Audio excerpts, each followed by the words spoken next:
नमस्कार विद्यार्थी मित्रांनो, मी श्री इन्नानी भगवान श्री किसन महाराजा सयाजीराव ज्युनियर कॉलेज सातारा येथे ज्युनियर कॉलेज टीचर या पदावर कार्यरत आहे. इयत्ता 12वी विषय अर्थशास्त्र या विषयामध्ये आपल्याला एकूण 10 प्रकरणांचा अभ्यास या ठिकाणी करावायचा आहे. त्यातील पहिलं जे प्रकरण आहे सूक्ष्म व स्थूल अर्थशास्त्राचा परिचय. अभ्यासाच्या दृष्टिकोनातून आपण पहिलं जे प्रकरण आहे ते 2 भागामध्ये या ठिकाणी विभाजित केलेलं आहे. पहिला जो भाग आहे तो म्हणजे सूक्ष्म अर्थशास्त्राचा परिचय आणि दुसरा जो भाग आहे तो म्हणजे स्थूल अर्थशास्त्राचा परिचय. त्यापैकी आज आपण या ठिकाणी जो पहिला भाग आहे सूक्ष्म अर्थशास्त्राचा परिचय हा भाग अभ्यासणार आहोत. या भागामध्ये आपल्याला एकूण 5 उपघटक या ठिकाणी देण्यात आलेली आहे. पहिला जो उपघटक आहे तो म्हणजे अर्थशास्त्र प्रस्तावना. दुसरा जो उपघटक आहे तो म्हणजे सूक्ष्म अर्थशास्त्र अर्थ आणि व्याख्या. तिसरा जो उपघटक आहे तो म्हणजे सूक्ष्म अर्थशास्त्राची व्याप्ती आणि अभ्यास विषय. चौथा जो उपघटक आहे तो म्हणजे सूक्ष्म अर्थशास्त्राची वैशिष्ट्ये किंवा लक्षणे. आणि 5वा जो उपघटक आहे तो म्हणजे सूक्ष्म अर्थशास्त्राचे महत्त्व. विद्यार्थी मित्रांनो, तर चला पाहूया पहिला उपघटक अर्थशास्त्र प्रस्तावना. विद्यार्थी मित्रांनो, अर्थशास्त्र हे एक सामाजिक शास्त्र आहे. आपल्याला या ठिकाणी एक चित्र दिलेलं आहे. या चित्रामध्ये आपल्याला काय दिसत आहे तर मानवाची आर्थिक वर्तणूक. अर्थशास्त्रामध्ये मानवाच्या आर्थिक वर्तणुकीचा अभ्यास केला जातो. मानवाच्या आर्थिक व्यवहारांचा अभ्यास अर्थशास्त्रामध्ये केला जातो. विद्यार्थी मित्रांनो, मानवाच्या आर्थिक कल्याणाचा अभ्यास अर्थशास्त्रामध्ये केला जातो. मानवाच्या गरजा या अमर्यादित असतात. अमर्याद गरजा मर्यादित साधनाद्वारे कशा पूर्ण करायच्या यासाठी मानवाद्वारे जे प्रयत्न केले जातात त्या प्रयत्नांचा अभ्यास अर्थशास्त्रामध्ये केला जातो. विद्यार्थी मित्रांनो, या ठिकाणी आपल्याला पुन्हा 2 चित्र दिसत आहे. पहिल्या चित्रामध्ये आपल्याला पैसा या ठिकाणी दिसत आहे, तर दुसऱ्या चित्रामध्ये आपल्याला इमारत, मोटार गाडी, कॉम्प्युटर, यंत्रसामग्री दिसत आहे. सामान्य भाषेमध्ये आपण याला संपत्ती असं म्हणतो. काही अर्थशास्त्रज्ञांच्या मते अर्थशास्त्र म्हणजे संपत्तीचे संपादन आणि व्यवस्थापन करणे होय.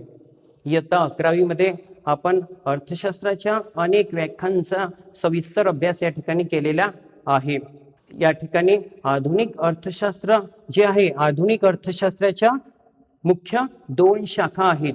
त्यामधील पहिली शाखा म्हणजे सूक्ष्म अर्थशास्त्र आणि दुसरी शाखा म्हणजे स्थूल अर्थशास्त्र. तर या ठिकाणी दोन्ही शाखांचा आपल्याला सविस्तर अभ्यास या पहिल्या पाठामध्ये करावायचा आहे. तर चला पाहूया अर्थशास्त्राची पहिली शाखा सूक्ष्म अर्थशास्त्र. विद्यार्थी मित्रांनो, सूक्ष्म अर्थशास्त्र आणि स्थूल अर्थशास्त्र या दोन्ही शब्दांचा सर्वात प्रथम वापर ओस्लो विद्यापीठाचे नॉर्वेजियन अर्थशास्त्रज्ञ प्राध्यापक रॅग्नर फ्रिश यांनी 1933 साली केला. रॅग्नर फ्रिश हे नॉर्वेचे अर्थमिती व अर्थशास्त्राचे तज्ज्ञ होते. रॅग्नर फ्रिश यांना 1969 साली सर्वप्रथम अर्थशास्त्रासाठी सर्वप्रथम नोबेल पुरस्कार जॅन टिम्बरजेन सोबत प्राप्त झाला. रॅग्नर फ्रिश हे अर्थमितीशास्त्राचे जनक होते. रॅग्नर फ्रिश यांनी अर्थशास्त्रासंबंधी अनेक संकल्पना मांडलेल्या आहेत. विद्यार्थी मित्रांनो, सूक्ष्म अर्थशास्त्राला आपण इंग्रजीमध्ये मायक्रो इकॉनॉमिक्स असं म्हणतो. मायक्रो हा शब्द मायक्रोस या ग्रीक शब्दापासून आलेला आहे. त्याचा अर्थ काय होतो तर त्याचा अर्थ होतो अत्यंत लहान किंवा 1 दशलक्षावा भाग. आणि त्यामुळं अर्थव्यवस्थेमध्ये जे लहानात लहान घटक आहेत, जे लहानात लहान घटक किंवा लहानात लहान भाग आहेत, विशिष्ट आर्थिक घटक आहेत, त्या लहानात लहान भागांचा घटकांचा अर्थशास्त्राच्या ज्या शाखेमध्ये अभ्यास केला जातो त्या शाखेला सूक्ष्म अर्थशास्त्र असं म्हणतात. विद्यार्थी मित्रांनो, आपल्याला या ठिकाणी 2 चित्र दिसत आहे. पहिलं चित्र म्हणजे विशिष्ट व्यक्ती, तर दुसरं चित्र म्हणजे विशिष्ट कुटुंब. सूक्ष्म अर्थशास्त्रामध्ये विशिष्ट व्यक्ती किंवा विशिष्ट कुटुंब यांच्या आर्थिक क्रियांचा, त्यांच्या आर्थिक वर्तनाचा अभ्यास या ठिकाणी केला जातो. म्हणजे काय केलं जाते, तर विशिष्ट व्यक्ती किंवा कुटुंबाची मागणी किती आहे, विशिष्ट व्यक्ती किंवा कुटुंबाचा उपभोग किती आहे, विशिष्ट व्यक्ती किंवा कुटुंबाचं उत्पन्न किती आहे, विशिष्ट व्यक्ती किंवा कुटुंबाची गुंतवणूक किती आहे, विशिष्ट व्यक्ती किंवा विशिष्ट कुटुंबाची बचत किती आहे. म्हणजेच या ठिकाणी वैयक्तिक मागणी, वैयक्तिक बचत, वैयक्तिक गुंतवणूक, वैयक्तिक उपभोग, वैयक्तिक उत्पन्न अशा घटकांचा या ठिकाणी अभ्यास केला जातो. विद्यार्थी मित्रांनो, आपल्याला या ठिकाणी पुन्हा 3 चित्र या ठिकाणी दिसत आहे. पहिलं चित्र म्हणजे विशिष्ट उत्पादन संस्था, दुसरं चित्र म्हणजे या ठिकाणी विशिष्ट उद्योग, तिसरं चित्र म्हणजे या ठिकाणी विशिष्ट पेढी. सूक्ष्म अर्थशास्त्रामध्ये विशिष्ट उत्पादन संस्था, विशिष्ट उद्योग किंवा विशिष्ट पेढी यांच्या आर्थिक क्रियांचा, त्यांच्या आर्थिक वर्तनाचा अभ्यास सूक्ष्म अर्थशास्त्रामध्ये केला जातो. विद्यार्थी मित्रांनो, या ठिकाणी आपल्याला एक चित्र दिसत आहे. हे चित्र म्हणजे एक विशिष्ट वस्तूचं आहे, म्हणजे या ठिकाणी गव्हाचं चित्र आहे. किंवा दुसरं चित्र म्हणजे एक विशिष्ट वस्तू म्हणजेच साबणाचं या ठिकाणी चित्र आहे. तर विशिष्ट वस्तूच्या किंमत निश्चितीचा अभ्यास सूक्ष्म अर्थशास्त्रामध्ये केला जातो. तसेच उत्पादनाचे जे घटक आहेत, जसं भूमी, श्रम, भांडवल, संयोजक, हे 4 उत्पादनाचे घटक आहेत. तर या उत्पादन घटकांच्या किमती कशा निश्चित होतात याचा अभ्यास सूक्ष्म अर्थशास्त्रामध्ये केला जातो. तसेच या ठिकाणी आपल्याला आज सूक्ष्म अर्थशास्त्राच्या विविध अर्थशास्त्रज्ञांनी ज्या व्याख्या मांडलेल्या आहेत त्या व्याख्यांचा आपल्याला अभ्यास या ठिकाणी करावयाचा आहे. तर चला पाहूया. पहिली व्याख्या जी आहे ती प्राध्यापक मॉरिस डॉब यांनी मांडलेली आहे.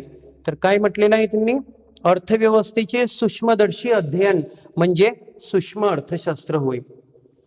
प्राध्यापक मॉरिस डॉब यांनी काय सांगितलेलं आहे की अर्थव्यवस्थेमध्ये जे लहानात लहान घटक आहेत, विशिष्ट घटक आहेत, त्या लहानात लहान घटकांचा सूक्ष्म स्तरावर स्वतंत्रपणे आणि तपशीलवार तसेच बारकाईने अभ्यास करणारी अर्थशास्त्राची शाखा म्हणजे सूक्ष्म अर्थशास्त्र होय. खाली आपल्याला या ठिकाणी 2 चित्र दिसत आहेत. हे चित्र कशाचे आहेत, तर सूक्ष्मदर्शिका, ज्याला आपण म्हणतो मायक्रोस्कोपिक असं ज्याला म्हणतात. तर सूक्ष्मदर्शिकेच्या साह्याने किंवा मायक्रोस्कोपिकच्या साह्याने वैज्ञानिक काय करतात, तर सूक्ष्म जीवांच्या हालचालींचे, त्यांच्या वर्तणुकीचा स्वतंत्रपणे तपशीलवार आणि सूक्ष्म स्तरावर अभ्यास करतात. अगदी त्याचप्रमाणे अर्थव्यवस्थेमध्ये जे लहानात लहान घटक आहेत, जे विशिष्ट घटक आहेत, त्यांचा सूक्ष्म स्तरावर स्वतंत्रपणे तपशीलवार आणि बारकाईने जर अभ्यास आपल्याला करायचा असेल सूक्ष्मदर्शकाप्रमाणे, तर त्यासाठी सूक्ष्म अर्थशास्त्राचा वापर केला जातो. विद्यार्थी मित्रांनो, दुसरी जी व्याख्या आहे ती म्हणजे प्राध्यापक AP लर्नर यांची. सूक्ष्म अर्थशास्त्राद्वारे अर्थव्यवस्थेकडे जणू काही सूक्ष्मदर्शकातून पाहिले जाते. अर्थव्यवस्था रूपी शरीरातील लाखो पेशी म्हणजे व्यक्ती आणि कुटुंबे, उपभोक्त्याच्या रूपाने व्यक्ती व उत्पादन संस्था उत्पादकाच्या रूपाने अर्थव्यवस्थेच्या संचलनात कशा प्रकारे भूमिका पार पडतात हे अभ्यासण्यासाठी सूक्ष्मलक्षी अर्थशास्त्र या पेशींकडे जणू काही सूक्ष्मदर्शकातून पाहते. काय सांगितलेलं आहे AP लर्नर यांनी अर्थव्यवस्थेला मानवी शरीराची उपमा या ठिकाणी दिलेली आहे. मानवी शरीरामध्ये ज्याप्रमाणे लाखो पेशी असतात अगदी, आणि या लाखो पेशी मानवी शरीराच्या व्यवस्थापनामध्ये, संतुलनामध्ये कशा प्रकारे भूमिका पार पडतात हे जर अभ्यासायचं असेल तर आपण सूक्ष्मदर्शकाच्या साहाय्याने अभ्यासू शकतो. अगदी त्याचप्रमाणे अर्थव्यवस्था रूपी मानवी शरीरामध्ये जे लाखो व्यक्ती आहेत किंवा लाखो कुटुंब आहेत ते उपभोक्त्याच्या रूपाने कार्य करतात. तर लाखो व्यक्ती आणि लाखो उत्पादन संस्था हे उत्पादकाच्या रूपाने कार्य करतात. तर हे लाखो व्यक्ती, लाखो कुटुंब, लाखो उत्पादन संस्था, लाखो कामगार, लाखो पुरवठादार त्यांच्या आर्थिक व्यवहार किंवा त्यांच्या आर्थिक क्रिया कशा पद्धतीने पार पडतात आणि समतोलाची स्थिती कशी गाठतात हे जर आपल्याला अभ्यासायचं असेल तर ते सूक्ष्म अर्थशास्त्रात द्वारे अभ्यासता येते। विद्यार्थी मित्रांनो, पुढचा जो उपघटक आहे तो म्हणजे सूक्ष्म अर्थशास्त्राची व्याप्ती आणि अभ्यास विषय।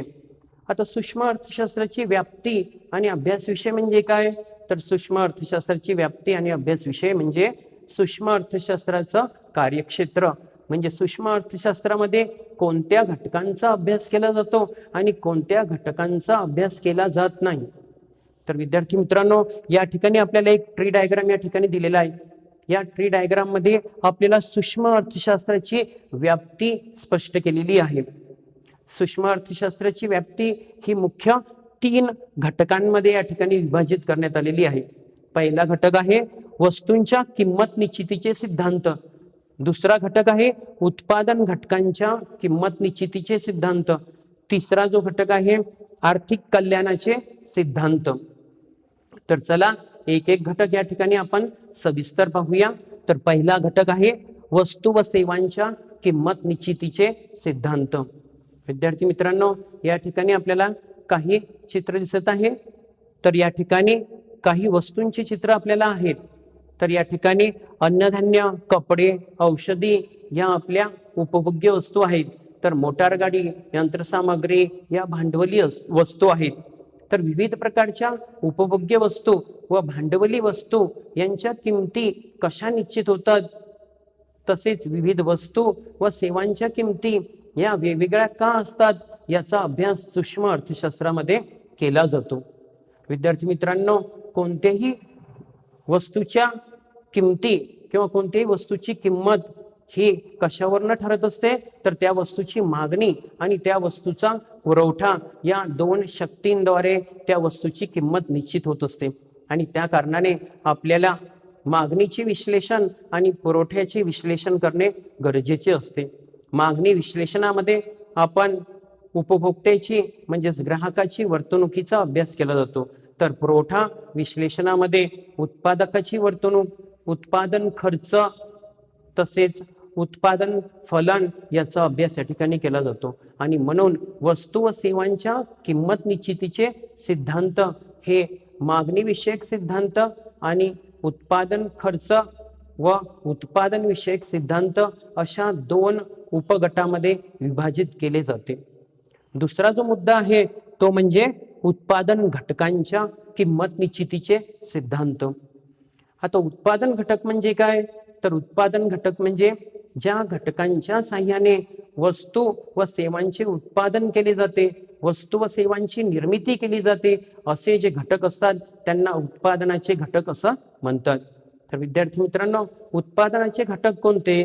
तर उत्पादनाचे घटक म्हणजे भूमी, श्रम, भांडवल आणि संयोजक हे 4 उत्पादनाचे घटक आहेत। या 4 उत्पादन घटकांच्या सहाय्याने वस्तू व सेवांची निर्मिती केली जात असते। भूमी म्हणजे जमीन किंवा इमारत, श्रम म्हणजे श्रमिक, कामगार, मजूर, भांडवल म्हणजे पैसा, यंत्रसामग्री इत्यादी, संयोजक म्हणजे भूमी, श्रम, भांडवल या 3ही घटकांना एकत्रित आणून त्यांच्यापासून उत्पादनाचं कार्य करून घेणारी व्यक्ती म्हणजे संयोजक होय। विद्यार्थी मित्रांनो, हे जे उत्पादनाचे 4 घटक आहेत, या उत्पादन घटकांनी उत्पादनाचं कार्य केल्यामुळे त्यांना जो काही मोबदला दिला जातो त्याला आपण उत्पादन घटकांच्या किमती असं म्हणतो। भूमी या उत्पादन घटकाला आपण खंड किंवा भाडे या स्वरूपात मोबदला देत असतो। तर श्रमिक किंवा कामगार यांना आपण मजुरी किंवा वेतन किंवा पगार या स्वरूपात मोबदला देत असतो। भांडवल या घटकाचा उत्पादनासाठी वापर केल्यामुळं आपण भांडवलावर व्याज या स्वरूपात मोबदला देत असतो। तर संयोजकाला आपण नफा किंवा तोटा या स्वरूपात मोबदला दिला जात असतो। सूक्ष्म अर्थशास्त्रामध्ये हे जे उत्पादनाचे घटक आहे, या उत्पादन घटकांना दिल्या जाणाऱ्या मोबदल्याच्या निश्चितीचा अभ्यास केला जातो। विद्यार्थी मित्रांनो, तिसरा जो उपघटक आहे, तिसरं जे घटक आहे तो म्हणजे आर्थिक कल्याणाचे सिद्धांत। विद्यार्थी मित्रांनो, आर्थिक कल्याण ही अतिशय व्यापक अशी संकल्पना आहे। या ठिकाणी आर्थिक कल्याणाचा संबंध हा साधन सामग्रीच्या कार्यक्षम वाटपाशी आहे। साधन सामग्रीच्या झालेल्या वाटपामुळं संपूर्ण समाजाचे जास्तीत जास्त समाधानाचे उद्दिष्ट पूर्ण होत असेल तर ते झालेले वाटप हे कार्यक्षम आहे असं म्हटल्या जाते. साधन सामग्रीच्या कार्यक्षम वाटपामुळं मानवाच्या आर्थिक कल्याणाचे उद्दिष्ट साध्य होत असते. थोडक्यात सांगायचे तर आर्थिक कल्याणामध्ये आर्थिक कार्यक्षमतांचा अभ्यास केला जातो. विद्यार्थी मित्रांनो, आपल्याला या ठिकाणी 3 कार्यक्षमतांचा अभ्यास करावायचा आहे. त्यातील पहिली कार्यक्षमता म्हणजे उत्पादन क्षेत्रातील कार्यक्षमता होय. आता उत्पादन क्षेत्रातील कार्यक्षमता म्हणजे काय, तर उपलब्ध साधन सामग्रीच्या साह्याने जास्तीत जास्त वस्तू व सेवांचे उत्पादन करणे म्हणजे उत्पादन क्षेत्रातील कार्यक्षमता होय. उदाहरणार्थ, एक कारखाना आहे, त्या कारखान्यामध्ये पुरेशा प्रमाणात कच्चा माल आहे, पुरेशा प्रमाणात यंत्रसामग्री आहे, पुरेशा प्रमाणात मजूर आहेत. आपण 8-8 तासाच्या 3 शिफ्टनुसार जर त्या ठिकाणी उपलब्ध असलेली यंत्रसामग्री, कच्चा माल, मजूर यांचा वापर करून, त्यांचा जास्तीत जास्त वापर करून आपण जास्तीत जास्त वस्तू व सेवांची निर्मिती केली तर त्या ठिकाणी असणारी उत्पादन क्षेत्रातील कार्यक्षमता ही चांगली आहे असं म्हटल्या जाईल. दुसरी जी कार्यक्षमता आहे ती म्हणजे उपभोगाच्या क्षेत्रातील कार्यक्षमता.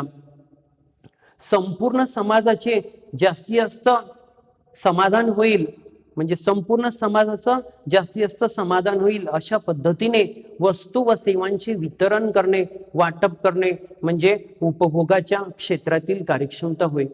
जसं भारताची लोकसंख्या ही अतिशय प्रचंड प्रमाणात आहे, या संपूर्ण लोकसंख्येचं समाधान होईल अशा पद्धतीने आपण वस्तू व सेवांचं वाटप केलं, वितरण केलं तर त्याला आपण उपभोगाच्या क्षेत्रातील कार्यक्षमता असं म्हणणार. तिसरी जी कार्यक्षमता आहे ती म्हणजे एकूण आर्थिक कार्यक्षमता किंवा उत्पादन रचनेच्या संबंधीची कार्यक्षमता होईल. आता उत्पादन रचनेच्या संबंधीची कार्यक्षमता म्हणजे काय, तर या ठिकाणी लोकांना सर्वाधिक प्राधान्याने हव्या असणाऱ्या वस्तू व सेवांची निर्मिती करणे म्हणजे उत्पादन रचनेच्या संबंधीची कार्यक्षमता किंवा एकूण आर्थिक कार्यक्षमता होय.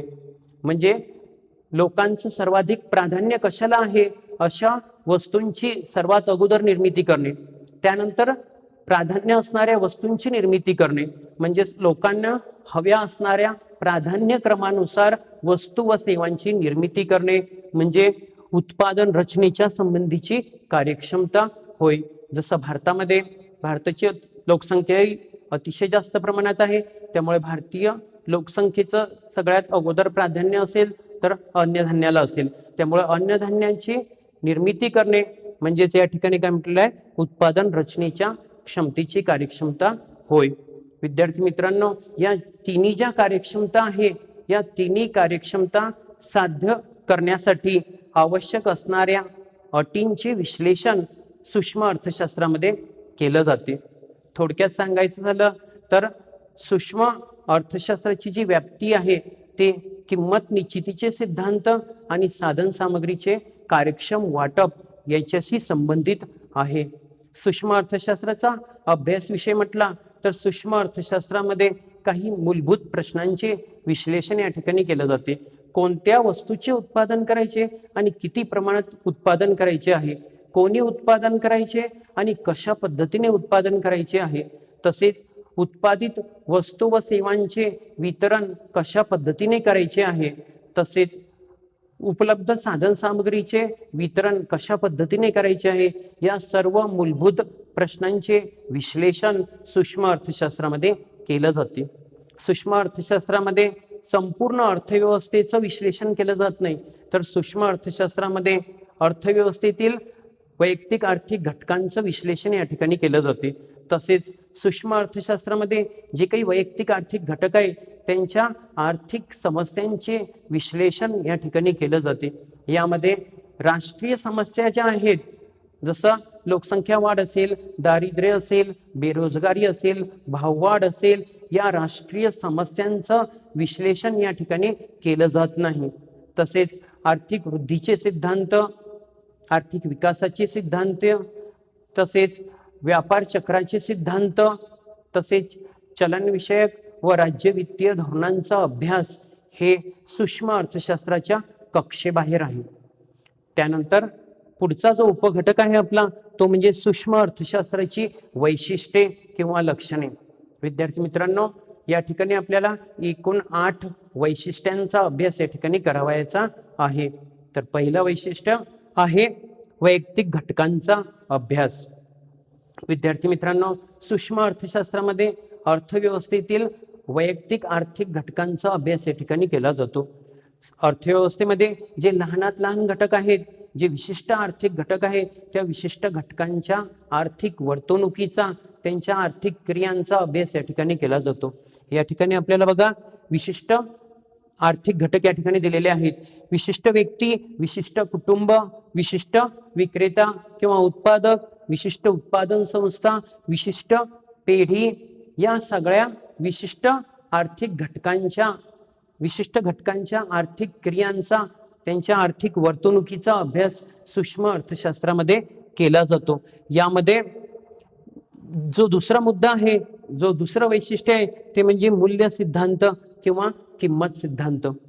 विद्यार्थी मित्रांनो, सूक्ष्म अर्थशास्त्रामध्ये विविध प्रकारच्या ज्या वस्तू असतात, विविध प्रकारच्या उपभोग्य वस्तू तसेच भांडवली वस्तू, या विविध उपभोग्य वस्तू व भांडवली वस्तूंच्या किमती कशा निश्चित होतात, तसेच या विविध वस्तू व सेवांच्या किमती वेगवेगळ्या का असतात, याचा अभ्यास सूक्ष्म अर्थशास्त्रामध्ये केला जातो. तसेच सूक्ष्म अर्थशास्त्रामध्ये जे उत्पादनाचे घटक आहेत, उत्पादनाचे घटक म्हणजे भूमी, श्रम, भांडवल, संयोजक, हे उत्पादनाचे जे घटक आहेत, या उत्पादन घटकांना आपण जो काही मोबदला देतो, जसं भूमीला आपण या ठिकाणी खंड स्वरूपात मोबदला देतो, श्रमिकांना आपण या ठिकाणी मजुरी किंवा वेतन या स्वरूपात मोबदला देत असतो, भांडवलावर आपण व्याजाच्या स्वरूपात मोबदला देतो, संयोजकाला आपण नफा किंवा तोटा या स्वरूपात मोबदला दिला जातो. तर उत्पादन घटकांना जो काही मोबदला दिला जातो त्याच्या मोबदल्याचा किंवा किंमत निश्चितीचा अभ्यास सूक्ष्म अर्थशास्त्रामध्ये केला जातो. आणि म्हणून सूक्ष्म अर्थशास्त्राला मूल्य सिद्धांत किंवा किंमत सिद्धांत या नावाने सुद्धा ओळखले जाते. तिसरं जे वैशिष्ट्य या ठिकाणी आहे ते म्हणजे आंशिक समतोल. आता समतोल म्हणजे काय, तर समतोल म्हणजे दोन घटकांमधील संतुलन म्हणजे समतोल होय. विद्यार्थी मित्रांनो, सूक्ष्म अर्थशास्त्रामध्ये आंशिक समतोलाचे विश्लेषण केले जाते. यामध्ये म्हणजेच आंशिक समतोलामध्ये एक उत्पादक, एक उत्पादन संस्था, एक उपभोक्ता, एक विक्रेता अशा आर्थिक घटकांच्या समतोलाचे विश्लेषण केले जाते. यामध्ये वैयक्तिक आर्थिक घटकाला इतर आर्थिक घटकांपासून बाजूला काढून त्याच्या समतोलाचा स्वतंत्रपणे तपशीलवार आणि सूक्ष्म स्तरावर अभ्यास या ठिकाणी केला जातो. त्यासाठी इतर परिस्थिती स्थिर असताना या गृहीतकाचा वापर या ठिकाणी केला जातो. आंशिक समतोलनामध्ये या ठिकाणी जे काही वैयक्तिक आर्थिक घटक आहे यांच्या परस्परावलंबनाकडे काय केलं जाते, दुर्लक्ष या ठिकाणी केला जातो. पुढचं जे वैशिष्ट्य आहे ते म्हणजे मर्यादित व्याप्ती. विद्यार्थी मित्रांनो, सूक्ष्म अर्थशास्त्रामध्ये वैयक्तिक आर्थिक घटक जे आहेत त्या वैयक्तिक आर्थिक घटकांच्या आर्थिक वर्तणुकीचा अभ्यास या ठिकाणी केला जातो. जसं या ठिकाणी विशिष्ट व्यक्ती, विशिष्ट कुटुंब, विशिष्ट विक्रेता किंवा उत्पादक, विशिष्ट उत्पादन संस्था या वैयक्तिक घटकांच्या आर्थिक वर्तणुकीचा अभ्यास केला जातो. यामध्ये जी संपूर्ण अर्थव्यवस्था आहे त्या संपूर्ण अर्थव्यवस्थेचा अभ्यास या ठिकाणी केला जात नाही. तसेच हे जे विशिष्ट आर्थिक घटक आहे या वैयक्तिक आर्थिक घटकांच्या समस्यांचा अभ्यास या ठिकाणी केला जातो. यामध्ये राष्ट्रीय ज्या समस्या आहेत त्या राष्ट्रीय समस्या, जसे या ठिकाणी लोकसंख्या वाढ असेल, दारिद्र्य असेल, बेरोजगारी असेल, भाववाढ असेल, आर्थिक मंदी असेल, या राष्ट्रीय समस्यांचा अभ्यास या ठिकाणी केला जात नाही. आणि म्हणून सूक्ष्म अर्थशास्त्राची जी व्याप्ती आहे ती मर्यादित स्वरूपाची आहे, संकुचित स्वरूपाची आहे. पुढचं जे वैशिष्ट्य आहे ते म्हणजे विभाजन पद्धतीचा वापर. आता विभाजन पद्धत म्हणजे काय, तर एका विशिष्ट घटकाचे लहानात लहान भागात विभाजन करण्यासाठी वापरली जाणारी पद्धत म्हणजे विभाजन पद्धत असं आपण म्हणतो. या ठिकाणी आपल्याला एक चित्र दिलेलं आहे. या चित्रामध्ये एक संपूर्ण पोळी असते. त्या पोळीचे आपण काय करतो, लहानात लहान भागामध्ये विभाजन करण्यात आलेले आहे आणि त्यानंतर त्या लहानात लहान भागाचा उपभोग घेतला जातो. अगदी त्याचप्रमाणे जी संपूर्ण अर्थव्यवस्था आहे त्या संपूर्ण अर्थव्यवस्थेचे लहानात लहान भागामध्ये काय केलं जाते, विभाजन केलं जाते आणि त्यानंतर त्या लहानात लहान भागाचा काय केला जातो, सूक्ष्म स्तरावर तपशीलवार स्वतंत्रपणे आणि बारकाईने अभ्यास केला जातो. म्हणजेच सूक्ष्म अर्थशास्त्रामध्ये काय केलं जाते, विभाजन पद्धतीचा वापर केला जातो. पुढचं जे वैशिष्ट्य आहे ते म्हणजे सीमांत तत्वांचा वापर. विद्यार्थी मित्रांनो, सूक्ष्म अर्थशास्त्रामध्ये विश्लेषणाचे साधन म्हणून सीमांत तत्वांचा वापर या ठिकाणी केला जातो. सीमांत नगामुळे किंवा एका वाढीव नगामुळे एकूण परिमाणात काय बदल होईल किंवा एकूण परिमाणात होणारा बदल म्हणजे सीमांत परिमाण होय. या ठिकाणी एका वाढीव कामगाराचा आपण या ठिकाणी एखादा वाढीव कामगार लावला किंवा वाढीव कामगार लावल्यामुळं एकूण उत्पादनामध्ये कसा बदल होईल, किती बदल होईल याचा अभ्यास करणे म्हणजे सीमांत परिमाण होय. तर या ठिकाणी विद्यार्थी मित्रांनो, सीमांत परिमाणाचा वापर करून, सीमांत तत्वाचा वापर करून या ठिकाणी सूक्ष्म अर्थशास्त्रामध्ये सर्व सूक्ष्मलक्षी आर्थिक निर्णय सीमांत पातळीवर घेतले जात असतात. सातवं जे वैशिष्ट्य आहे विद्यार्थी मित्रांनो तो म्हणजे विशिष्ट गृहीतकांवर आधारित. विद्यार्थी मित्रांनो, सूक्ष्म अर्थशास्त्रामध्ये जे अनेक सिद्धांत मांडलेले आहेत ते सर्व सिद्धांत हे विशिष्ट गृहीतकांवर आधारित आहेत.